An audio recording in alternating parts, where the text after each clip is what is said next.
I'm Joe Somebody, and this is part 1 of my 4-part video series from my Carnival Sunshine Cruise to the Bahamas. This was a 5-day cruise that left from Port Canaveral, Florida, went to Half Moon Cay, Nassau, and Freeport. That is the same exact itinerary we did last year on the Carnival Valor, but this trip was a little bit different for a couple reasons. This particular itinerary started off with a fun day at sea, then went to Half Moon Cay, then Nassau, then Freeport, which is backwards from last year. Last year we went to Freeport, Nassau, Half Moon Cay, and then had a day at sea on the way back. The Carnival Sunshine is the first Fun Ship 2.0 ship that I've been on, and several of the other ships I've been on have since been changed over to the Fun Ship 2.0 features, but I haven't been on them since before, when they weren't. This is also the first trip that my wife and I flew to the port instead of driving, which turned out to be quite nice. We chose to get our own flight directly through Southwest Airlines rather than doing the Fly to the Fun program, which I think actually worked out to be cheaper for us. So if you're considering flying to the port on your next cruise, you might want to check with Carnival to see what their rates are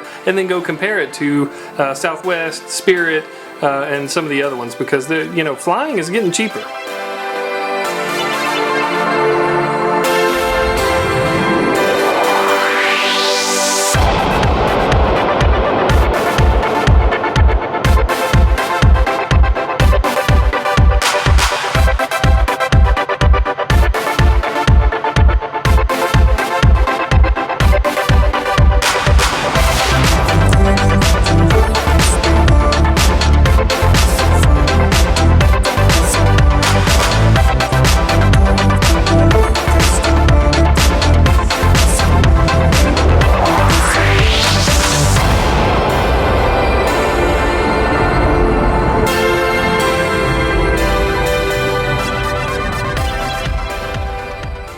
We did, however, purchase the airport transfers through Carnival, which gave us a shuttle from the airport to the terminal and from the terminal back to the airport after the cruise. All we had to do was go to the ground transportation area of the airport, find the Carnival desk, and check in and wait for our bus. They do have several buses that go back and forth between the airport and the terminal, but unfortunately we had to wait over an hour to catch our bus. But it wasn't that big of a deal. Carnival has partnered with Mears Transportation Services, who uses 55 passenger motor coaches. These are some roomy buses that are air conditioned, have overhead storage, have a bathroom on board. Since this was a Carnival program, all we had to do was give our luggage to the driver, let him put it into the bus, and then we didn't see our checked bags again until we were on the ship. All we had to do was keep up with our carry-on bags that had our cruise documents, our birth certificates, all that kind of stuff, keep it with us on the bus, and then all of our check bags went into the storage compartment of the bus and they handle it from there. It's about a 50-minute drive from the airport in Orlando to the cruise terminal, and then there she was. The beautiful, the magnificent Carnival Sunshine. Now, because I reached out to Carnival and explained to them what it is that I do here on YouTube and that I would be on the Carnival Sunshine making another video, they gave us a couple extra perks. One of the perks they gave us was priority check-in, which is normally only available to the Platinum and Diamond guests or to the people that have paid for Faster to the Fun. This was my first experience with the priority check-in process, which was really quite nice. I don't find the usual check-in process that difficult. You stand in line for a little bit, you go to a counter, you review your cruise documents, they give you your key, and you pretty much, get in line to get on the ship. With the priority check-in, we just went straight to a little office with some comfy chairs, went over our boarding documents, got handed our keys, and walked directly onto the ship.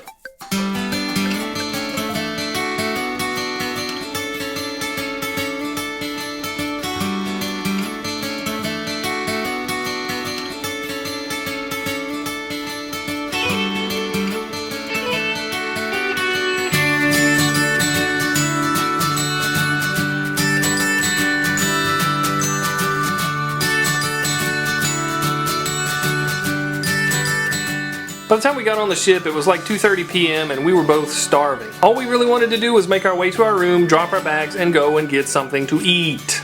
You may have noticed that we tend to take the stairs the first day, and that's just because it can be kind of hard to get an elevator, and if you finally get one, it's probably already packed with people and their luggage trying to get to their rooms.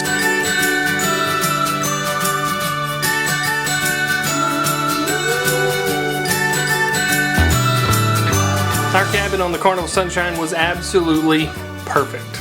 Everything felt clean and upgraded compared to some of the other ships. We had the new digital thermostats on the wall, flat screen TVs, and I mean, it just felt really clean and really nice.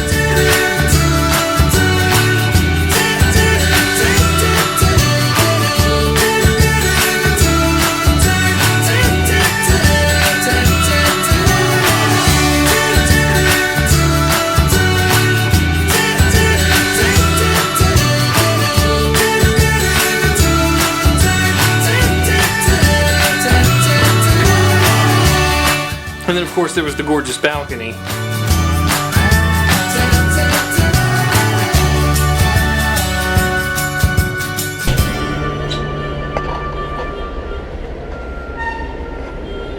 What do you think of the room so far? Good. That's good. Waiting for us in the room were our past guest pins, our complimentary bottles of water, and they even gave us a bottle of wine and a fruit basket from the hotel director.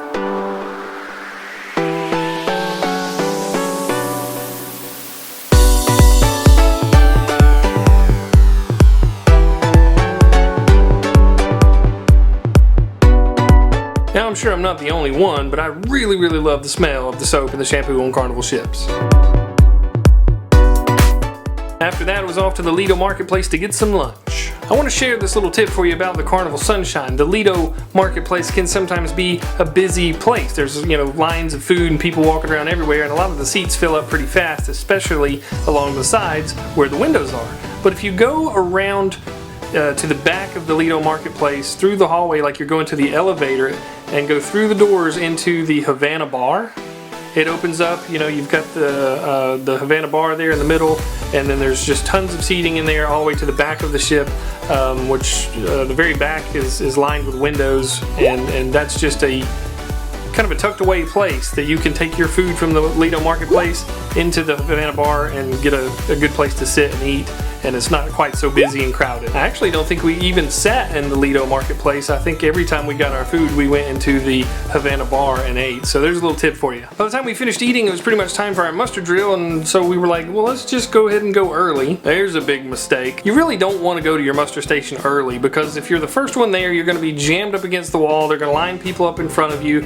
and you got people that just take their time getting there, so you're going to be standing around a while. So don't rush and be the first person to your muster station. Now, that being said, I think it's necessary that we talk about these muster drills for a minute, because these are mandatory drills. They are safety drills for your safety, for your protection and your safety, and they're mandatory not only by Carnival, but they are international maritime laws that require that these muster drills happen. You have to go to this. This year it seemed like there were more people just trying to not go, and it took a long time for them to get a good count of everybody, so we had a very long muster time. So you don't have to go to your muster station early or try to be the first people to get there, but you do have to go. And you want to go so that the ship can go. I'm just trying to help you. Both me and my wife had been a little bit under the weather before we left for this trip, so we just weren't feeling like our normal selves, and we decided, hey, we got this great balcony, so let's go back to our room and sit on the balcony and watch as we leave. I know several of you have asked me how I like the balcony, and I'm going to go ahead and tell you, balconies are fantastic. If you can afford a balcony, get a balcony. Now, that being said, on my next cruise, if I don't feel like I can afford a balcony, that doesn't mean I'm not going to cruise. It doesn't mean I can't go back to an inside cabin. Heck, I'd shovel coal if I got a good enough deal on the trip. And we were also on a coal-burning ship.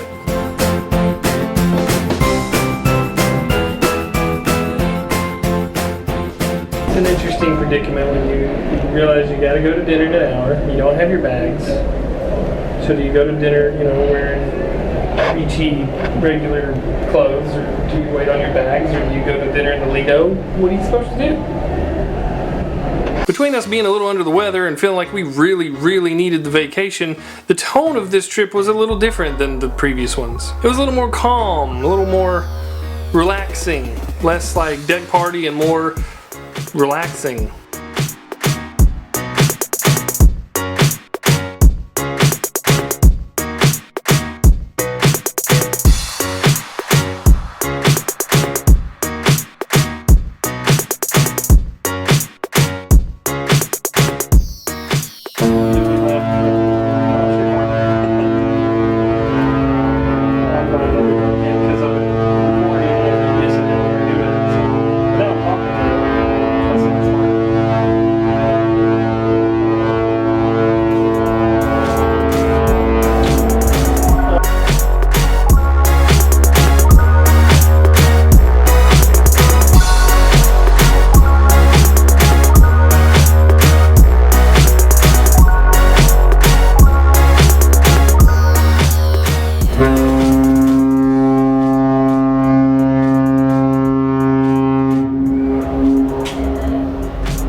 was still recovering from some sort of stomach bug that she had got. So we didn't feel like going and trying any fancy foods or big meals or anything. We went back to Lido Marketplace and decided to have dinner there. So we went through the marketplace, got some food and some pizza and some ice cream. And then we went back to our room where we ate fruit out of our fruit basket. Man, we ate a lot for people that didn't feel good. But that is going to be it for part 1 of my 4-part series on the Carnival Sunshine. Coming up in the next video will be our fun day at sea, Half Moon Cay, and some really yummy food. Make sure you hit the like button and share this video, and if you haven't already, subscribe to my channel. That way you'll see the other videos come out and all the other things that I sometimes do. Thank you very much for watching. I'm Joe Somebody, and I will see you in the next video.